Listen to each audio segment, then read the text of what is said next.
are you feeling about your procedure tomorrow? Feeling all right.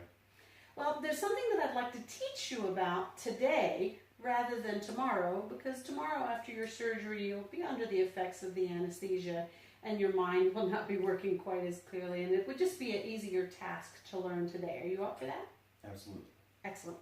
So I'd like to teach you how to use this. And what exactly is that? This is called an incentive spirometer.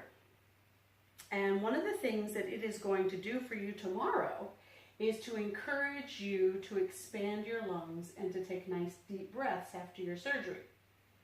And you might ask, well, why would I have any trouble doing that tomorrow? Well, you know, tomorrow with the surgery that you're having, you know you're going to have a significant size incision on your abdomen, right? Right.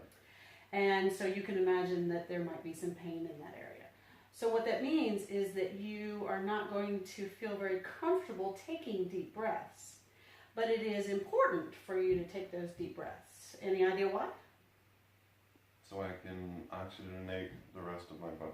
That is very, very good. That is definitely an important part. The other thing is that we are trying to reduce the risk of moisture collecting in your lungs, because tomorrow you may not feel much like getting up, standing up. You're not going to want to take those deep breaths, and so this will encourage you to blow off some of that fluid just by taking deep breaths and reduce the risk of atelectasis or pneumonia.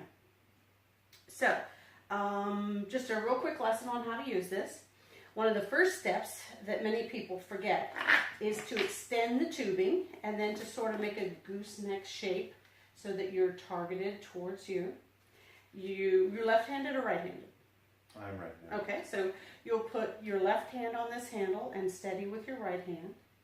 And then you will empty your lungs. You'll put your mouth on the end of the device, and you'll take a nice, slow, deep breath. One of the things I tell my patients is as if you were inhaling a really thick milkshake. Now, what you have to remember is that it's not a race. It's sort of a slow and steady. There's a couple things to guide you. Today, we're anticipating, based on your age and your size, that you will be able to take a full inhalation up to 4,000. Tomorrow, it could be a third of that, a half of that, and don't let that disappoint you tomorrow. That's to be expected.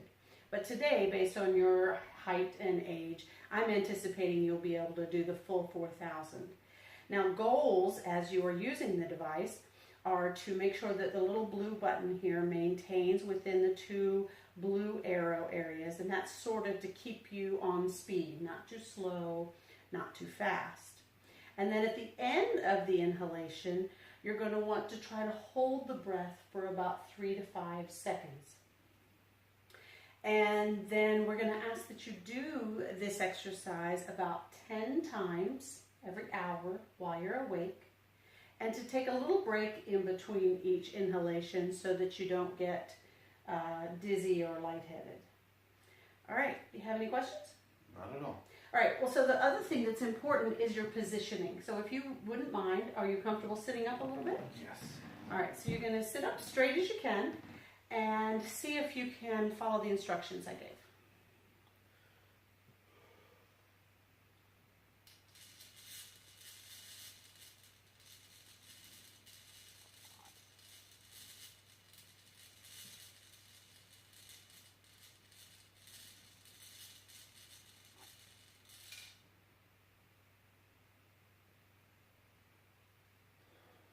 Very, very nice. That was absolutely perfect. So the other thing that we're going to recommend, in addition to the 10 times, is that at the end of the 10 times, that you would try to do a really nice hard cough and see if we've loosened any secretions, and if you can possibly spit any of that out. That would be in the best interest.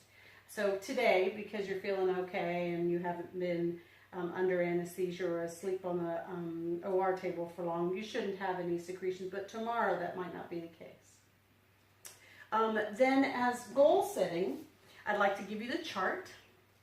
So today you can write on the chart that you were able to achieve the 4,000, And then tomorrow we'll chart what your initial accomplishment is, and then throughout the day, like let's say the first try you get 2,500, and then the next one you get to 2,750, and then the following day we'll see if we can do better than the day before. And then once you have resumed to your prior full capacity, then we will have reached our goal, and we will know that it's no longer necessary to perform the activity. All right. Any questions? You've made it perfectly clear. All right, great. And good luck with your procedure tomorrow. Thank you very much. All right, and I'm going to leave this bedside for you. Wonderful. Thanks.